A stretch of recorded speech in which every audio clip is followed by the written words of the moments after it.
وہ ان کے پاس بہت زیادہ نمبر میں ہے اور ویریس آلٹیچیوڈ پہ جانے والوں کی صلاحیت ہے, اور اس میں وہ بھی صلاحیت ہے کہ انہی ڈرونز کے اوپر وہ اپنا میسائل یا ویپن لے کے جائیں. 2. تیسرا, ان کے پاس جو ایک اور بڑی خطرناک چیز ہے جو کہ امریکہ کو سوچنے پہ بھی مجبور کر رہی ہے, وہ ہے مسکیٹو فلیٹ. یہ وہ مسائل بورڈز ہیں جو کہ میری اطلاع کے مطابق ہزاروں کی تعداد میں ہیں, 1000 مین 2000 سے. ان کے اوپر وہ مسائلز لگے ہوئے ہیں جو کہ ان کی جو شپس سکیورنگ دی کیریئر یا سب میرین یا ادروائز لوگوں کو ڈیمیج کر سکتی ہیں. تیسری چیز, اسی مسکیٹو فلیٹ کو وہ اسٹیٹ آف ہومس میں بھی لے کے جا سکتے ہیں. جو چوتھی چیز ہے, also over a period of time امریکہ اور اسرائیل نے اپنی پلاننگ کے تحت ان کی پراکسیز کو کمزور کر دیا ہے, لیکن آپ ہوتیز اور حزب اللہ کے ریئیکشن کو بھی رول آؤٹ نہیں کر سکتے.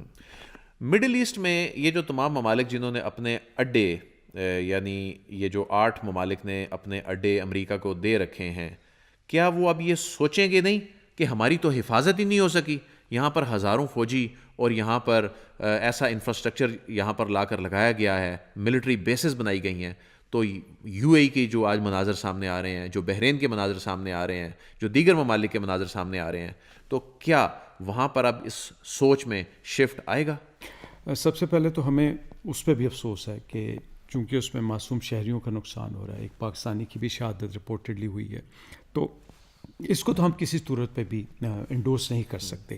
لیکن جب آپ ایران کو دیوار سے لگاتے ہیں تو ایک رد عمل نیچرل تھا, قدرتی تھا, اور وہ رد عمل یہی تھا کہ جہاں جہاں آپ کے اڈے ہیں ہم وہاں پہ ان کو نشانہ بنائیں گے, اور کچھ جگہوں کو, ایک ریڈار کو, ایک فیول اسٹیشن کو اور ایک بیس کو بالکل ایکوریٹلی انہوں نے نشانہ بھی بنایا.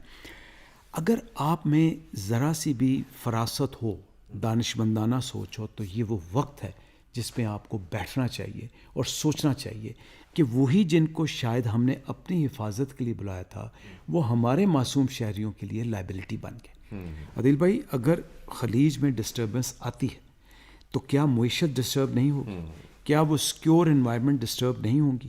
کیا ان کی تیل کی جو طاقت ہے کیا وہ ڈسٹرب نہیں ہوگی؟ کیا ٹورزم کی طاقت ڈسٹرب نہیں ہوگی؟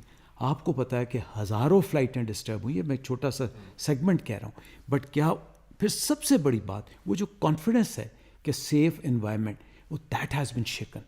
تو وقت آ گیا ہے کہ ان ملک میں, اگین معذرت خواہ, میں یہ نہیں کہتا کہ امت کو پکڑیں, آپ اپنے آپ کو دیکھیں کہ یہی جب آپ 5 یا 8 ایک مکہ بن جائیں اور وہ مکہ کسی کو جا کے لگے, rather than that you are separated, you are thinking independently and you're trying to survive independently, it is not possible. So you're right, this is the time to focus on this, it will not come easy.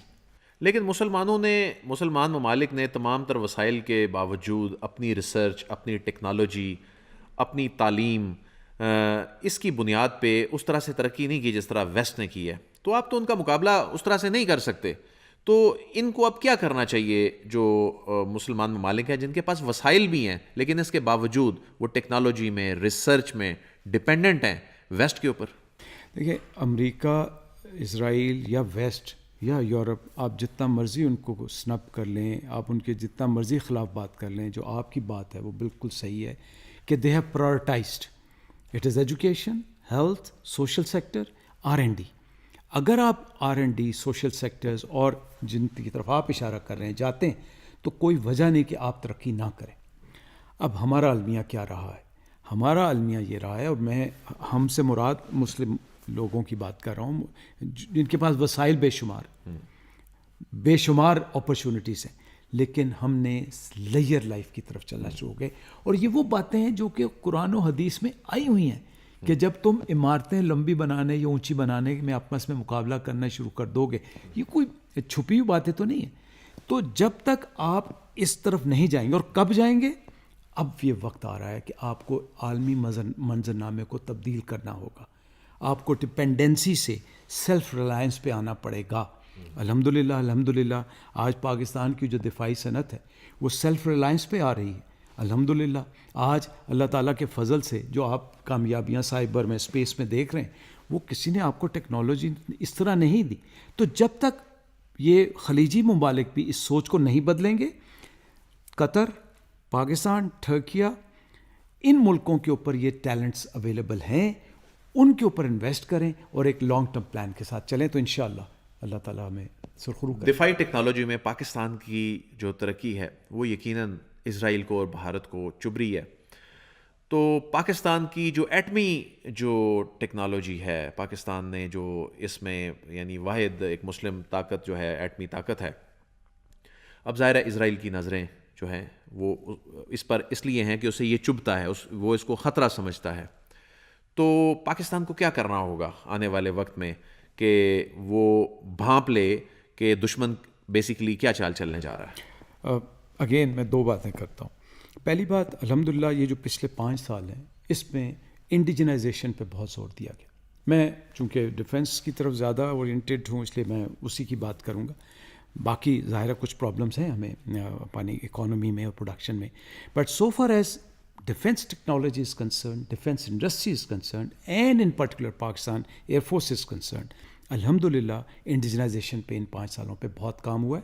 اور اگر یہی kick of ہوتا رہا انشاءاللہ اللہ تعالیٰ کے فضل سے continuity اس طرف چلتی رہی, تو یہ خاطر جمع رکھیے گا انشاءاللہ آپ سیلف ریلائنٹ ہوئیں گے اور اس طرح کی اسٹیٹمنٹس آئیں گی کہ آپ ان سے IMF کا قرضہ اتار دیں گے. اچھا, اللہ کرے, اللہ کرے. میں اسی طرح کہ اب آپ نے دوسری بات جو کی کہ جو پاکستان کی ٹیکنالوجی کی آپ نے بات کی کہ ہم کہاں کھڑے, میرے خیال میں الحمدللہ ہماری nuclear technology one of the safest in the world on the universe. ہماری سکسیسو رجیمز نے, لیڈرشپ نے اس کے اوپر بہت زور دیا, کبھی کمپرومائز نہیں کیا. اور یہ جو سلوگن تھا کہ ہم گھاس کھائیں گے, یقین کریں عدیل بھائی, جب ہم دیکھتے ہیں کہ اس پرٹیکولر ایسپیکٹ میں جتنا کام ہو رہا ہے, جتنے ریسورسز جا رہے ہیں, ہمارا دل دکھتا ہے. لیکن پھر اس کے بغیر آپ کا سروائیول نہیں تھا. تو میں آپ کے پلیٹ فارم سے یہ میسیج دینا چاہتا ہوں الحمدللہ کہ پاکستان کا ڈیفنس اور پاکستان کی نیوکلیر ٹیکنالوجی انشاءاللہ بہت سیف ہاتھوں میں اور بڑی رسپانسبل ہاتھوں میں. بڑی بات ہے. یہ بتائیے کہ اگر موساد تافتان بارڈر تک پہنچ جاتی ہے, جو کہ شاید اس کے پلانز میں سے ہے اور یہی وجہ ہے وہ وہاں رجیم چینج کر کے وہاں پر پہنچ کے اور آگے جو اگلا جو اپنے اہداف تک پہنچنے کے لیے وہ کوشش کرتے ہیں, کیا پاکستان کی اتنی تیاری ہے کہ وہ بھارت کے ساتھ اسرائیل سے بھی نمٹ لے گا؟ جی, میں اگین بڑی ذمہ داری کے ساتھ یہ اسٹیٹمنٹ ہمبل ہوتے ہوئے کہنا چاہوں گا, الحمدللہ پریشان ہونے کی ضرورت نہیں. ہماری تیاری بھی ہے, ہمیں احساس بھی ہے, اور اس پہ سوچ و بچار بھی جاری.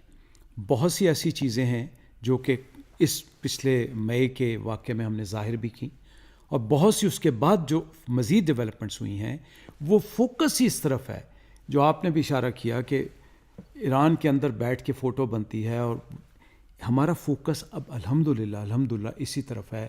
جو فائر والز بنتی ہیں, جو سائبر ٹیکنالوجی ہے, جو اسپیس وارفیئر ہے, اور جو بیک اپس ہیں, میں بڑی ذمہ داری کے ساتھ جو مجھے نالج ہے میں آپ کو یہ یقین دلانا چاہتا ہوں انشاءاللہ اللہ تعالیٰ کا فضل تو رہنا چاہیے, لیکن ڈائریکشن ٹھیک ہے اور آپ مضبوط بھی ہیں, اور انشاءاللہ ہم نہ صرف ہندوآتا بلکہ صہیونی سوچ کو بھی کاؤنٹر کرنے کی